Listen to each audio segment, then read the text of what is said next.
Hello folks, and welcome to an Escape the Dark Sector playthrough. I've done a playthrough of this game before. It might be worth watching that one first. I suspect I spent a little bit more time running through rules and whatnot. Maybe I didn't, I can't really remember.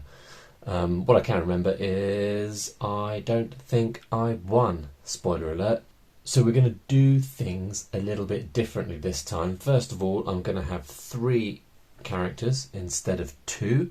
I've heard that increases your chances.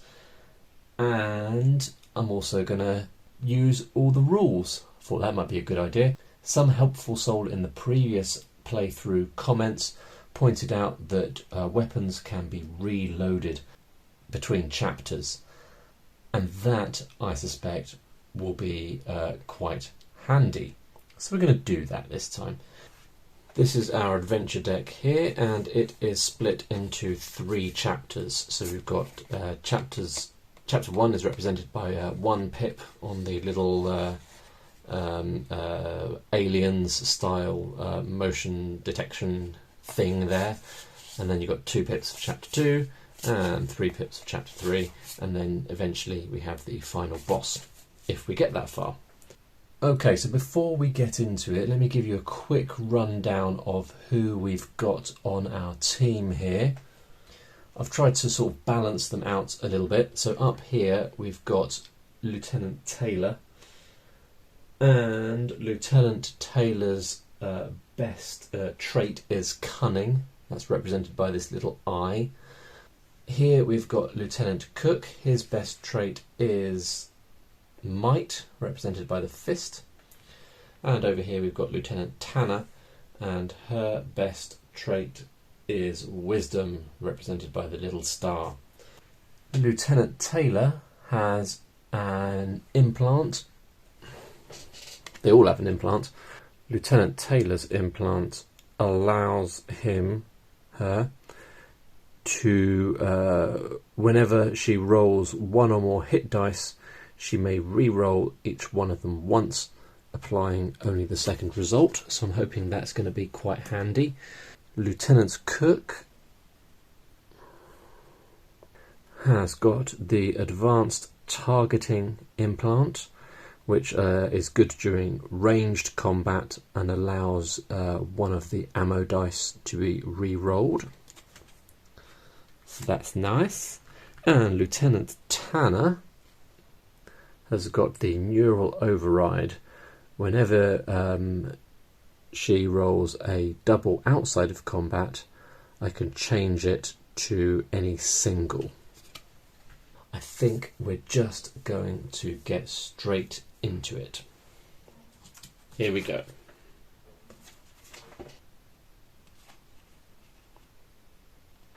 Having finally deactivated the Briggs containment field, you head directly for your ship's last known location. In your haste, you stray off course, marching right into a dead end. Lame. Put 1 additional Act 3 card at random on top of the boss card now. Alright, I've done that. So we've got an extra card we have to get through. All is not lost. You appear to have located a forgotten storage facility.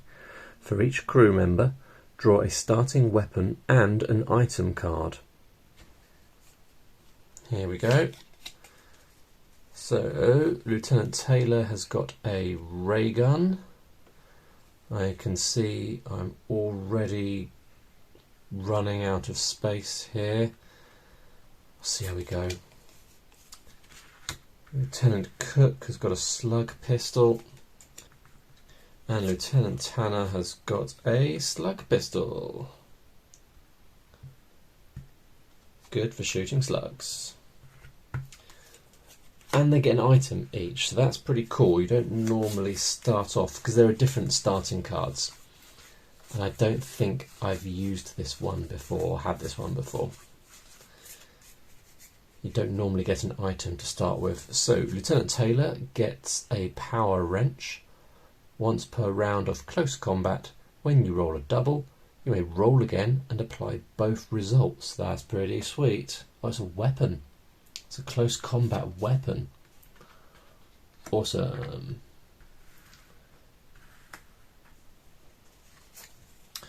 And Lieutenant Cook gets a frag grenade. In ranged combat, discard to throw this grenade. So it's yep, cool, a grenade. And Lieutenant Tanner has got a nice big beefy rocket launcher. So I think when I get those weapons, I need to put the correct ammo dice on them. Rightio, so all the ammo is in place. Just then a deafening alarm begins to sound. Your escape has been detected. You choose your weapons, exchange a knowing look with your fellow crew, and move out. Turn the first chapter card now. Here we go.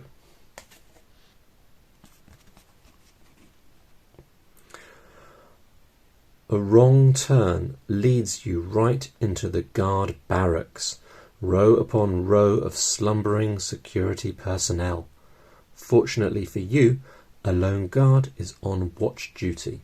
She sees you. You both freeze. You must make a choice. Reminds me, I need to, when it says you, like that, capitals in bold, it means the person controlling the character, the person who flipped over the card. Since there's only one of me, I need to make sure I always decide who is going first, as it were. So since I didn't do it this time, I'm going to randomly select. I'm going to roll a d6. 1 or 2 is Taylor, 3 or 4 is Cook, 5 or 6 is Tanner. Okay, so Taylor's going to be our first player. I'm going to use this little cube to remind me. So Tanner's choices. 1. You roll for cover and sprint into the darkness, but the guard gets off 1 shot before you vanish. You must roll a hit die. And she has got the ability to re-roll hit dice, so I might go for that one. Steal and run. You swipe something from the nearest berth and run for it. You must roll 2 hit dice and then draw an item card. Or maybe I should do that. Be bold. So I'm going to roll 2 hit dice, have an item card. And if I roll the crosshairs side of the dice, like that, then Tanner... Was it Tanner? No, Taylor will lose 2 hit points. So if I rolled 2, she would lose 4 hit points. Rolled 1, but I can re-roll because of the enhanced reflexes cybernetic implant. Well, that's annoying, so rolled it again. So she is going to lose 2 life. Was it worth it? I don't know. What's she getting? Brain stems. After rolling your crew die and before applying the result, you may change the result to wisdom. So each character can hold 4 slots of stuff. So at the moment, Taylor has got 3 of the slots filled. Tanner has also got 3 of the slots filled because the rocket launcher takes up 2 slots.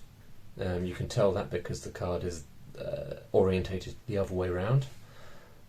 And Cook has got 2 slots filled. I've just realised it says here that it's a hit of 1. So I did 2. I didn't need to do 2. Taylor only needed to take 1 point of damage. That doesn't feel quite as bad. Alright, let's crack on.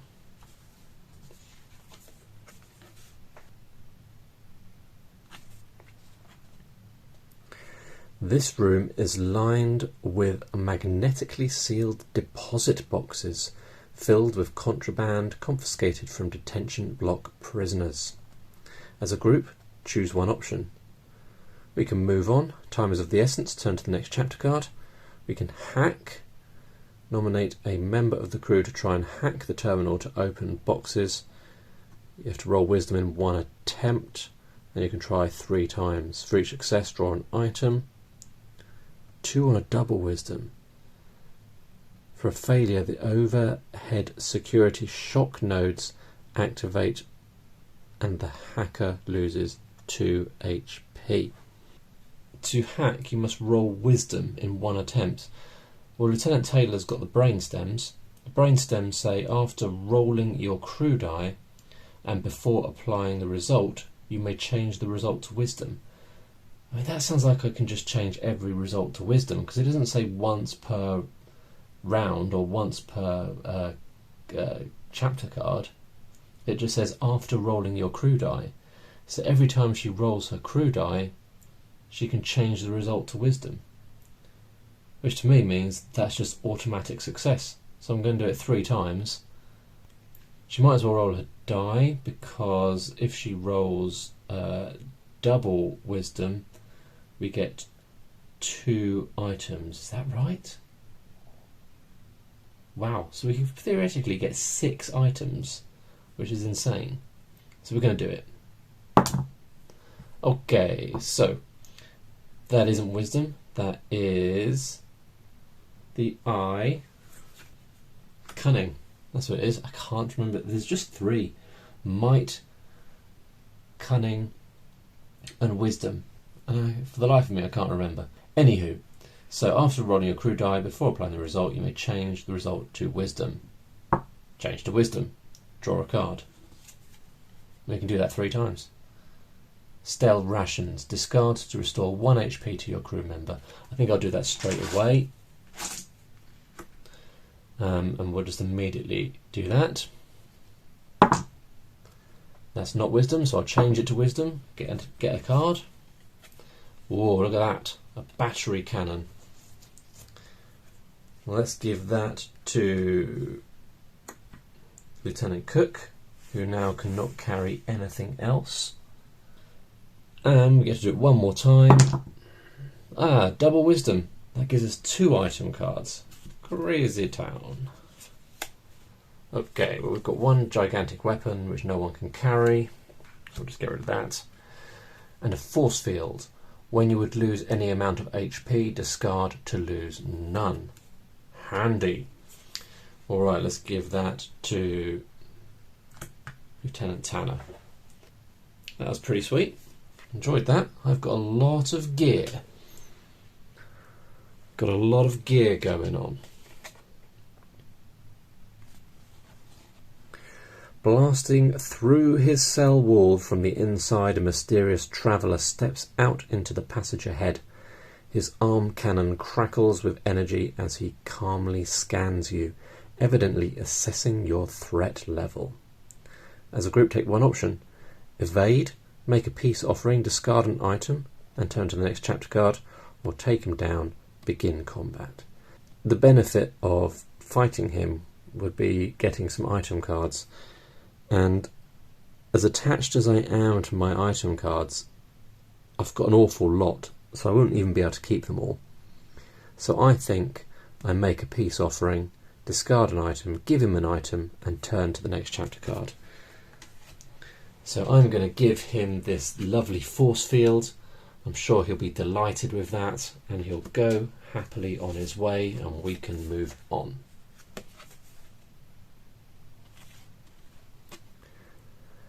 A heavy-duty sentry gun guards this passage, its targeting camera sweeping the corridor in regular patterns.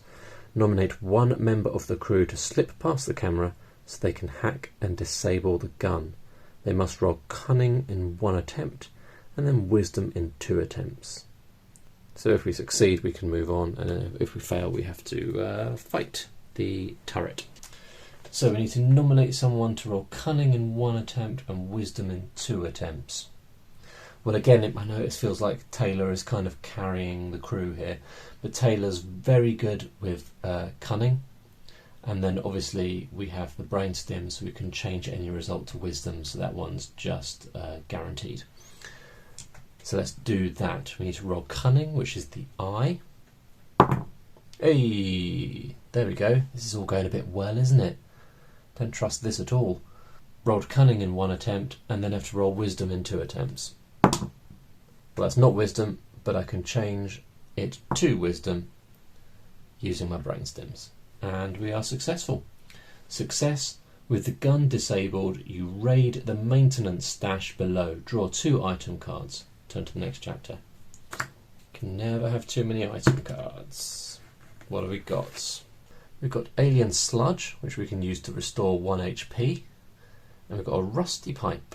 Once per round of close combat, when you miss, you may re-roll, applying only the second result. I want both those, so I'm going to move the item cards off screen and give the Alien Sludge to Taylor and the Rusty Pipe to Tanner. So everyone has got a full inventory now. Everyone has got 4 items, 4 slots worth of items, and cannot carry any more until we discard something.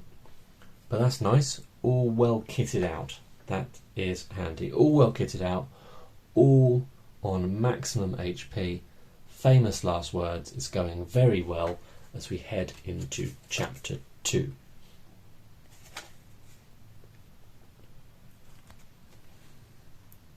You interrupt a smuggler loading illicit cargo onto her hoverbike. She curses and tosses a grenade at you. It detonates on impact, showering you with mind-altering toxins. You launch into a psychotic attack against your fellow crew while she makes her escape. The other members of the crew must each roll their crew die. Any that do not block lose 2 HP at your hands. Any that do block defend themselves, causing you to lose 1 HP. When you come to your senses, you realise that in your haste the smuggler left something behind. So we get an item card.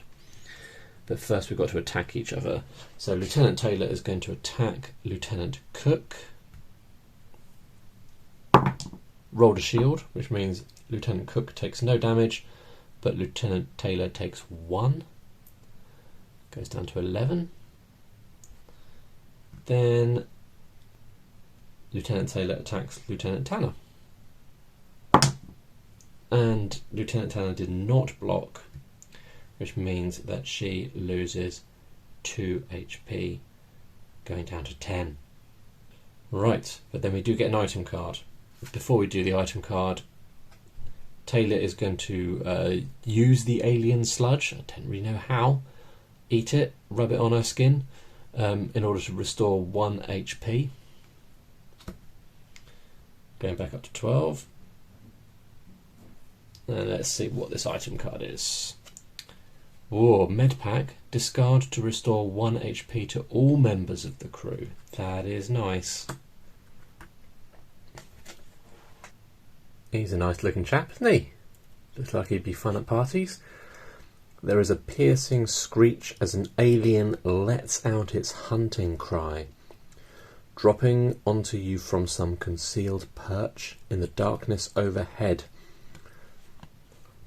You must roll cunning in 1 attempt now or lose 2 HP. Then as a group, choose from 1 option and begin close combat. So we can fight in defensive formation, but we have to hit more times, but the alien will do less damage. Or we can corner it, which means you have to hit it less times, but the alien will do a bit more damage.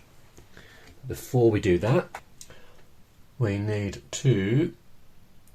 Lieutenant Taylor needs to roll cunning in 1 attempt or lose 2 HP. Failed. Failed to roll cunning. That's a shame. Now we're going to do some actual combat. The first time in the game. We need to decide which we're going to do. I think we're going to do the corner it option because that's way too many hits. So each of these dice represents a hit we need to make. So it's 3, And the little person symbol there means an additional 3, 1 per character. Oh my days, look at all those. Blimey, that's not good. Okay, so we're going to have to hit the alien 6 times. Right, so we're going to begin with a round of ranged combat. I've just realised it says here, then as a group choose one. Right, scrap all of that. Remove that from the video. Okay, I just had to delete a whole chunk because I've started a round of ranged combat, but with the alien you can only do close combat. So we're going to go into a regular round of close combat. Let's just go round the room. You're supposed to all roll the dice at the same time, but I can't really cope with that, so we'll do it one at a time. Starting with Lieutenant Taylor. So Lieutenant Taylor has rolled 2 wisdom. That's unfortunate. Not much I can do about that. Oh, yes there is. Once per round of close combat, when you roll a double, you may roll again and apply both results. That's awesome. So we've already got the shield, so no damage. And a cunning. So that means we've removed that dice. No damage taken. Then Lieutenant Cook. That's good. Get rid of one of those. Just see if he's got anything handy. Not really. And then Lieutenant Tanner. Oh, that is rubbish. Once per, because we've got the rusty pipe close combat weapon. Once per round of close combat, when you miss, you may re-roll, applying only the second result. So let's have another go. At least it's a shield. So we haven't removed any more of the chapter dice, but no damage taken. However, Lieutenant Cook did take damage, so he's going to go down to 10. Into another round of close combat, so we're just going to keep on doing this.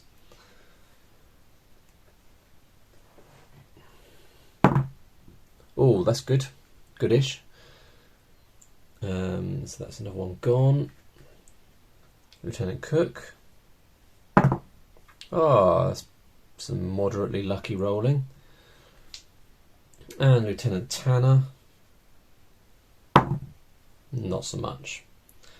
However, no one rolled a shield, so everyone is taking 2 points of damage. Man, first part of this game went quite well. All of a sudden, things are getting a little bit shakier. But we've only got 2 dice to get rid of, so surely we're going to do it in this round. Surely. Start with Lieutenant Taylor. Roll a shield. And remember, she can use her power wrench to re-roll a double and apply both results. Well, at least she's not taking any damage. Lieutenant Cook. Hey, there we go. 2 might symbols. Gets rid of those last 2 there.